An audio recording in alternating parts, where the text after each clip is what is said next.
Filipenses capítulo 2, versículo 3 e 4.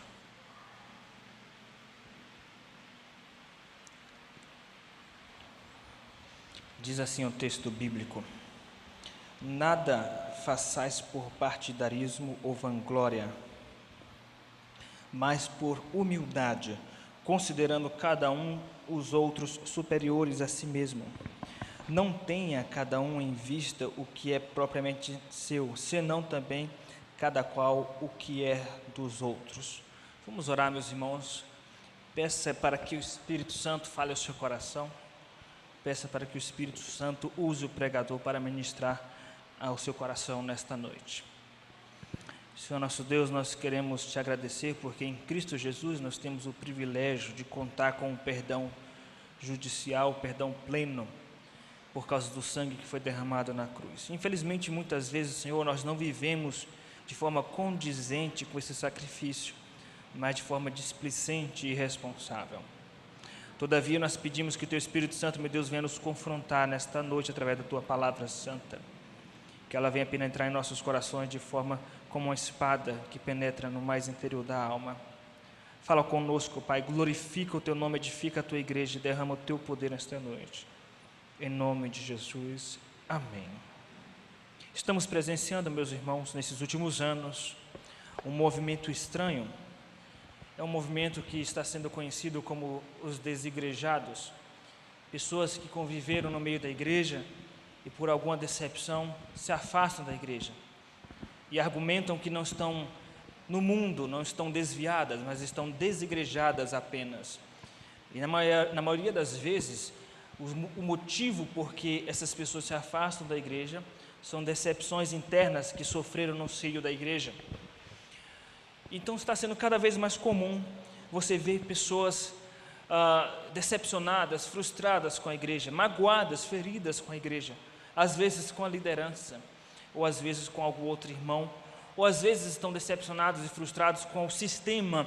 É muito comum ver hoje em dia pessoas falarem assim: você está em uma igreja, em alguma denominação, então você está preso ao sistema.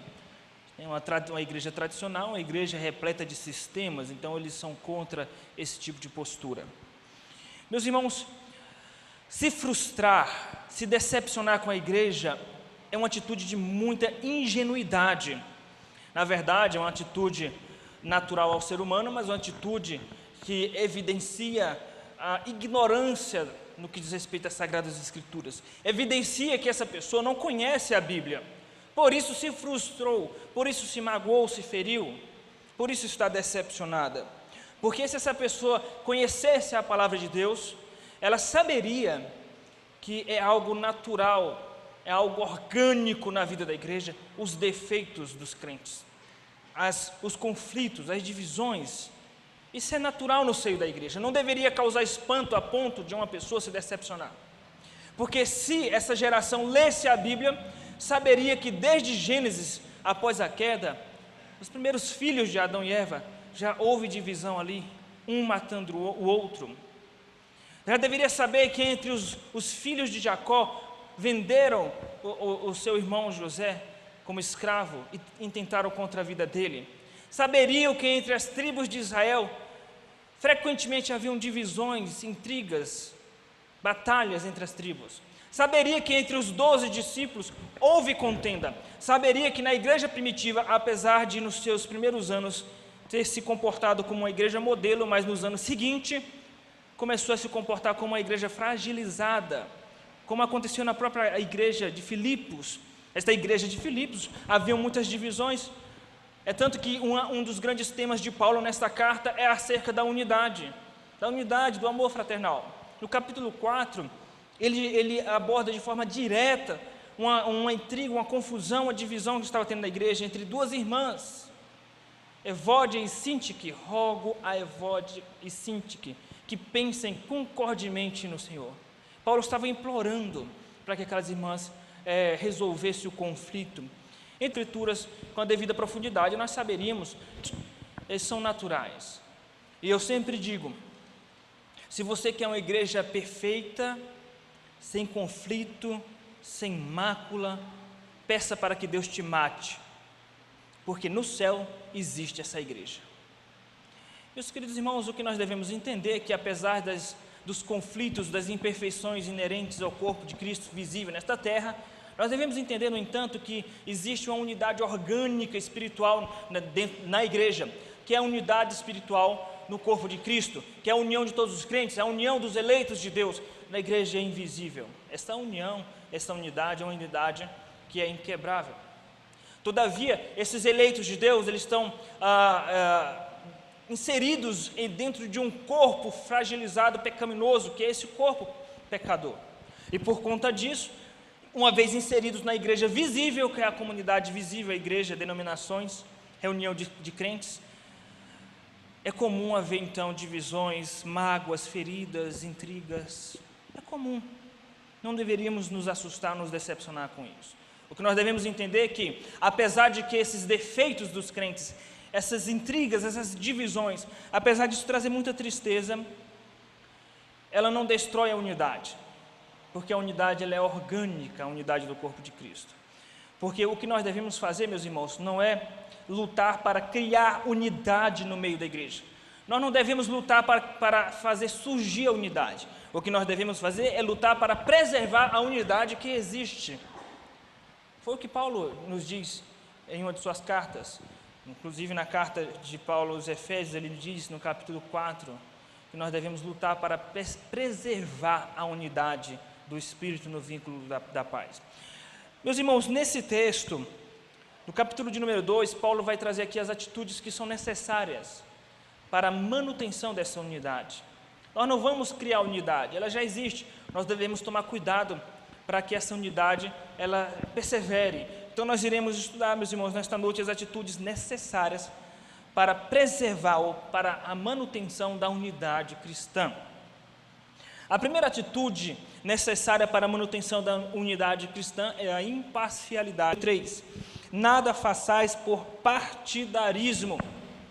O que significa fazer por partidarismo? Fazer, na verdade, por interesse, por discriminação. Não pensemos que isso é algo novo, algo dos nossos dias. Por exemplo, na igreja da qual Tiago, o apóstolo, ou o escritor da carta de Tiago, escreve aquela igreja que ele chama da sinagoga, quando vos reunis em vossas sinagogas, ele diz que os crentes estavam agindo com preconceito, com parcialidade, com partidarismo, no sentido de que quando chegava uma pessoa rica, eles colocavam nos melhores lugares dentro da igreja, mas quando chegava um pobre e andrajoso, eles colocavam nos piores lugares ou nos lugares menos visíveis, não davam honra, ou seja, agiam com interesse, com preconceito. Para nós preservarmos a unidade no corpo de Cristo, é necessário que haja imparcialidade. E veja, meus irmãos, a situação está tão crítica no seio da igreja, que às vezes essa imparcialidade, não é necessário você conviver de maneira mais intensa em algum departamento na igreja para você presenciar isso, essa imparcialidade que muitas vezes existe. Simplesmente é perceptível às vezes no trato do dia a dia, quando chega alguém na igreja. Se chega alguém, uma pessoa simples, muitas vezes os crentes não dão a devida atenção, mas se chega alguém importante, se chega alguém com um carro do ano, um carro caríssimo, as pessoas de fato já começam a ficar de olho. Você viu aquele irmão que veio nos visitar? Tomara que se torne membro da nossa igreja, já pensou? Olha o carro dele. Essa é a realidade, meus irmãos, essa é a realidade. Quantas vezes dentro desta igreja, pessoas passaram na sua frente e você não cumprimentou com um simples boa noite, um simples boa noite, bom dia.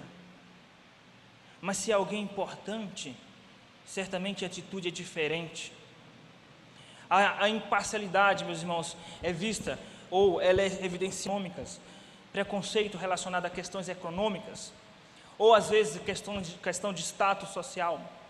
Pessoas simples na igreja são esquecidas, pessoas simples na igreja passam anos dentro da igreja e ninguém sabe o nome dela, mas se é alguma pessoa com algum destaque social, a igreja certamente vai para cima no sentido de acolher, no sentido de dar a devida atenção, ou porque tem dinheiro, ou porque tem algum destaque social, ou porque tem algum destaque intelectual, acadêmico, ou porque tem algum prestígio profissional ou político.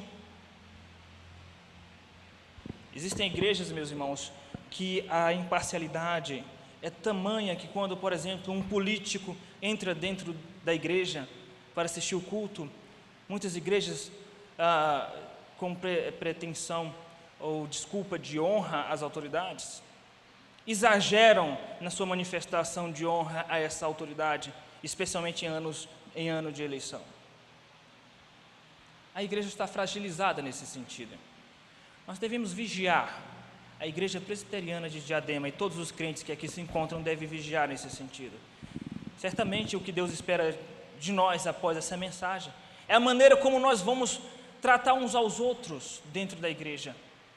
Será que mais uma vez, quando passar um irmão na sua frente, você não se dará o trabalho de dizer uma boa noite e tratar com carinho? Será que mais uma vez andaremos desatentos àqueles que estão inseridos no seio da igreja? Isso é devido ao egoísmo natural que existe em nossa natureza e também ao egoísmo natural desta geração que se preocupa apenas consigo mesmo.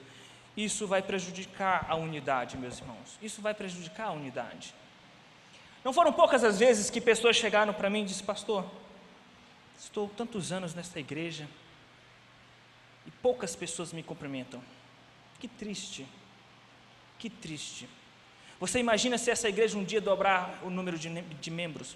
Porque se com essa realidade que nós temos hoje, já acontece hoje isso, a tendência quando a igreja começa a crescer em número de membros, é o individualismo, é a separação, e nós devemos tomar muito cuidado com isso, meus irmãos, muito cuidado com isso.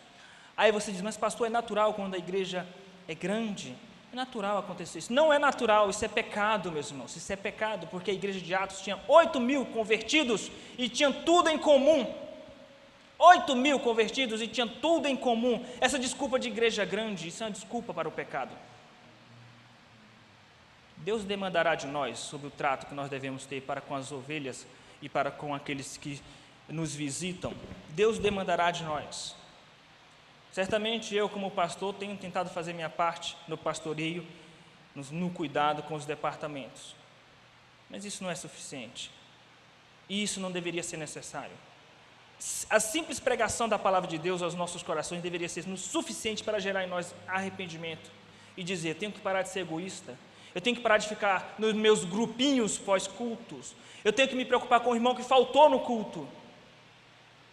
Mas por que nós nos preocupamos apenas com aqueles que estão em posição de destaque?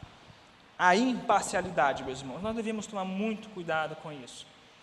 Então, as atitudes necessárias para a manutenção da unidade: a primeira atitude é a imparcialidade, a segunda atitude é a humildade, versículo de número 3. Nada façais por partidarismo ou vanglória, mas por humildade, considerando cada um os outros superiores a si mesmo. Meus queridos irmãos, já falei que isso outras vezes, não me canso de falar, até que nosso corpo esteja glorificado. Enquanto o nosso corpo não está glorificado, haverá necessidade contínua de repetir conceitos fundamentais como este. Por isso que Paulo fala em uma de suas cartas: não vos canso de falar a mesma coisa, porque isso é proveito para vós outros. E eu vou falar novamente, que um pecado que nós devemos tomar muito cuidado é o pecado da soberba, que é o contrário da humildade.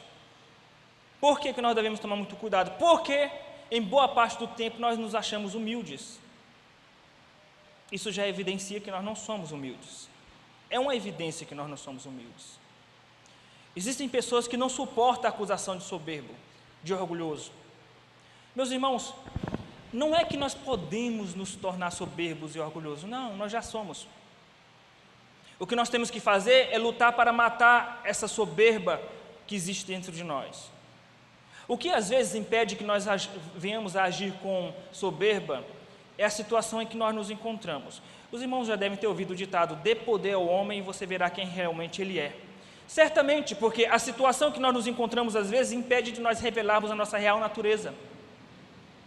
Ou seja, nós estamos ali passando por lutas financeiras, ou lutas no casamento, ou lutas na família. Isso nos mantém um pouco, aparentemente, humildes. Mas a partir do momento que Deus começa a te colocar em lugares altos, economicamente, lugares altos, academicamente, irá se revelar o seu coração. Ou se Deus te der a oportunidade de você ter algum cargo na igreja, existem pessoas que se transformam, que no trato, enquanto está tudo bem é uma coisa, quando essa pessoa toma posse de um cargo, se revela como uma pessoa autoritária, uma pessoa insubmissa, se revela porque estava escondido algo que talvez nem ela sabia, a soberba, a arrogância. Meus queridos irmãos, é algo natural a soberba. Isso começou já em Eva, quando Satanás lançou a proposta, você vai ser como Deus. Aquilo fez crescer os olhos de Eva. Foi isso que fez Eva cair. Foi a soberba, ser como Deus, ser o centro do jardim. Se isso aconteceu com Eva antes da queda em si, já entrou a soberba no coração dela, antes de comer o fruto. Imagina conosco, Davi admitia a soberba inerente ao seu coração, quando ele diz no Salmo de número 19, falando da soberba: livra-me da soberba, livra-me de tão grande transgressão. Uma pessoa humilde é uma pessoa que diz: Deus, eu sou soberbo, eu sou orgulhoso, sou arrogante, livra-me dessa soberba. Qual foi a última vez que você disse isso para Deus? Eu vou repetir aqui, com muita tranquilidade bíblica. Todos nós somos arrogantes em nossa natureza, todos nós somos soberbos, todos nós somos orgulhosos, e uma prova disso é que alguns aqui provavelmente não estão aceitando com carinho esta palavra, por causa da soberba inerente do seu coração. Todavia, cada um prestará conta de si diante de Deus. Meu papel é apenas expor as sagradas escrituras. Meus irmãos, a soberba tem 3 níveis. Tem o nível do orgulho, da soberba em si e da arrogância. O orgulho é quando a pessoa ela se ofende porque a sua imagem foi ferida, maculada. Alguém falou dela, sua imagem foi atingida e ela desce do salto porque a imagem foi maculada. O outro nível é a soberba em si, onde ela faz questão de ser o centro das atenções. Está em seu departamento, ela é o centro das atenções. Está na igreja, é o centro das atenções. Reunião familiar, é o centro das atenções. Ela é boa em tudo. Ele é bom em tudo. Esse é o soberbo. E o arrogante é aquele que, além de ser orgulhoso e soberbo, ele passa por cima dos outros. Ele olha para os outros de cima para baixo. Esse é o arrogante. São os 3 níveis de soberba. Nós devemos tomar muito cuidado com isso.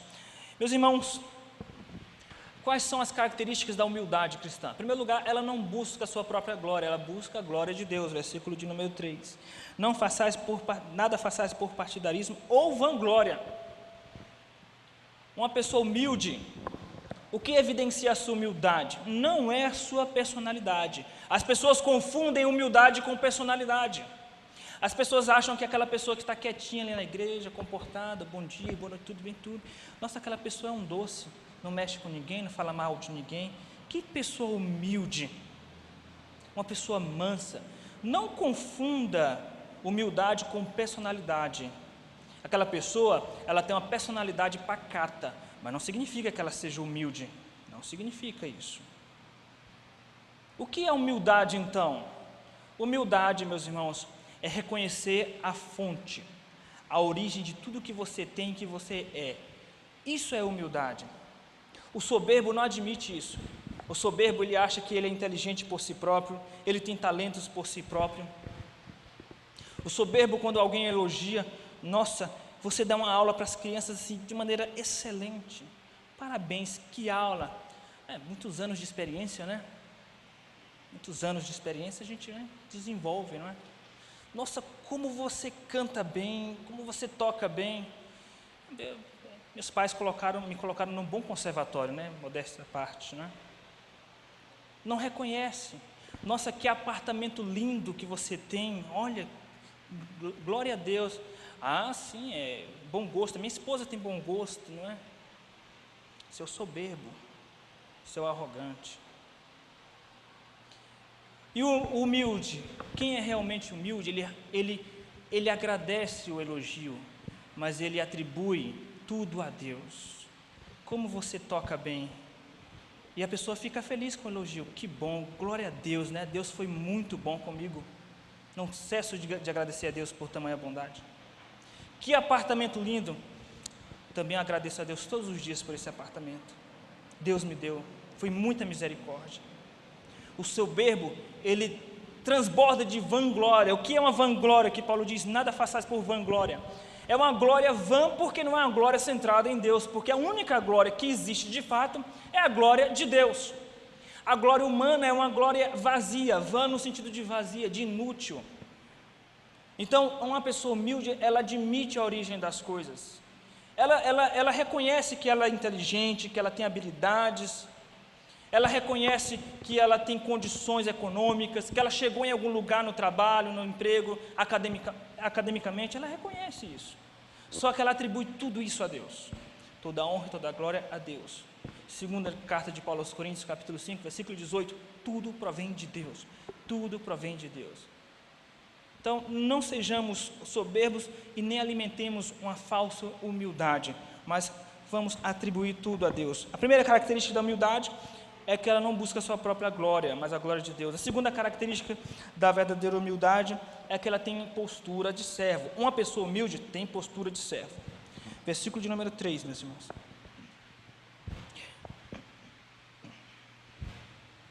Nada façais por partidarismo ou vanglória, mas por humildade, considerando cada um os outros superiores a si mesmo.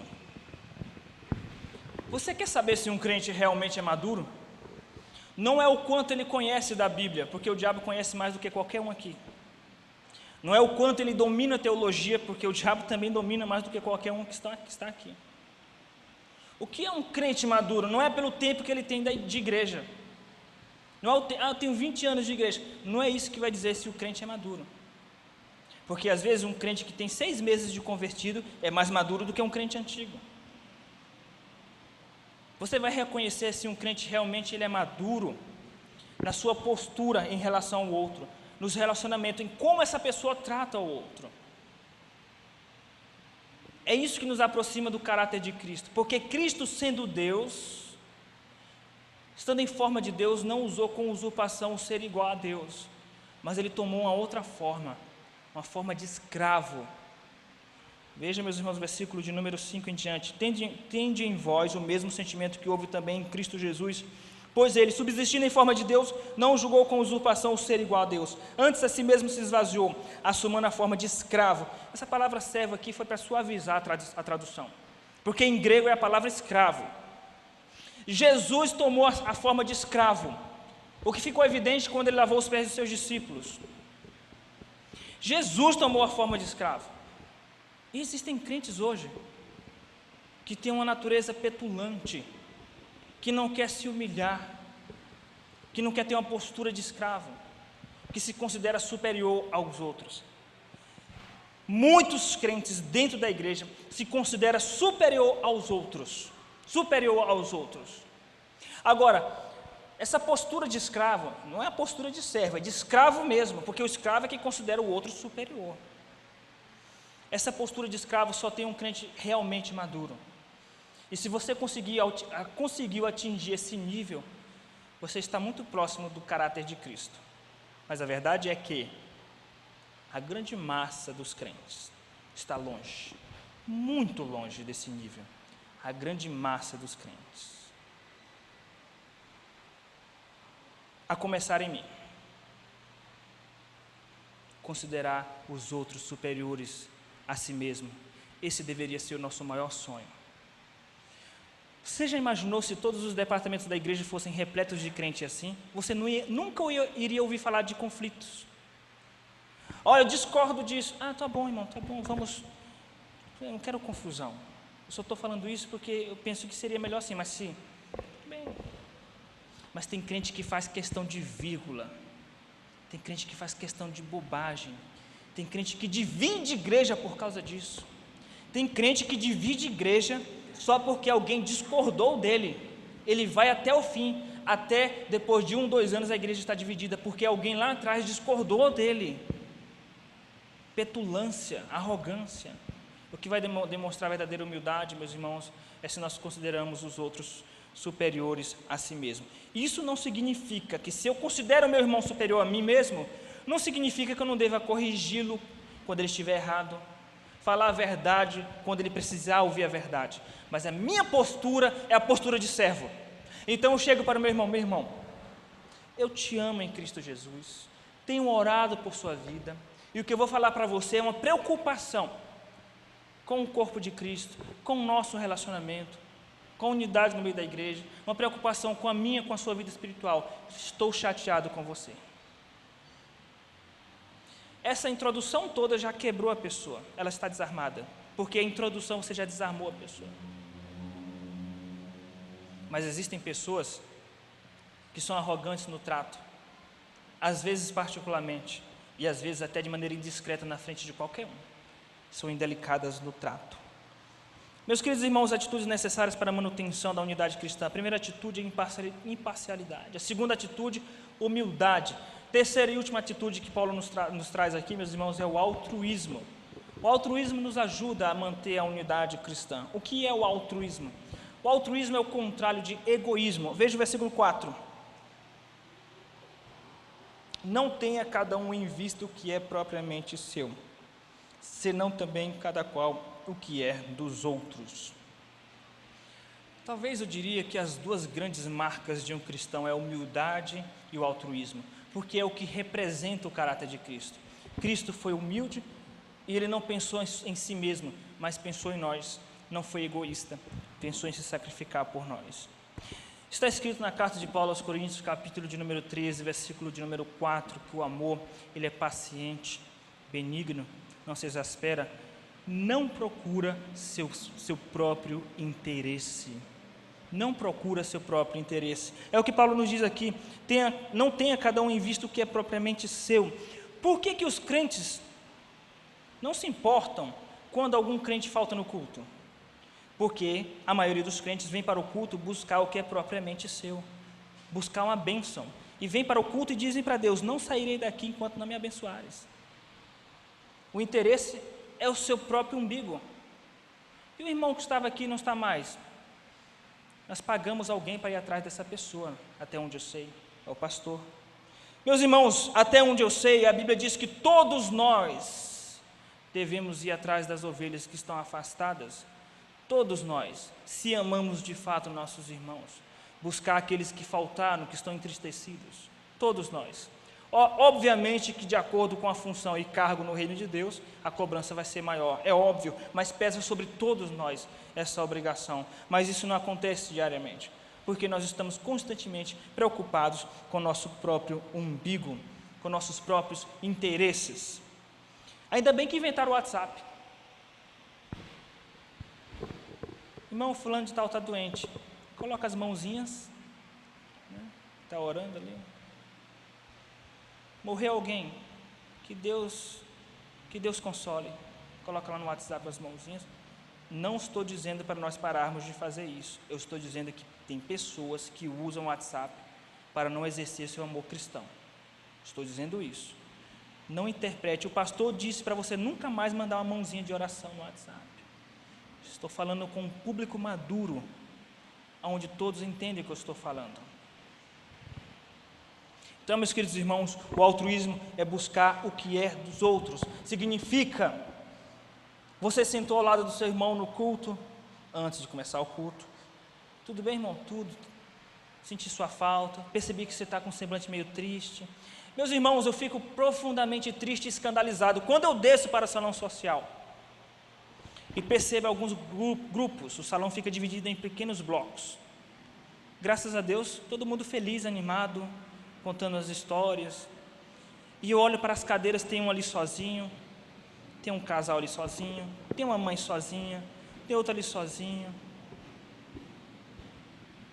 Ninguém vai atrás. O pastor deu bronca. Eu não estou dando bronca a ninguém, porque eu não sou dono da igreja. É Deus na palavra que está falando. Não estou dando bronca em ninguém. Púlpito não é lugar de indireta. Púlpito é lugar de direta da parte de Deus. Então é Deus que está cobrando de nós uma postura diferente, de buscar realmente se preocupar com o que é do outro. O irmão está precisando de alguma coisa, o irmão está tendo alguma necessidade.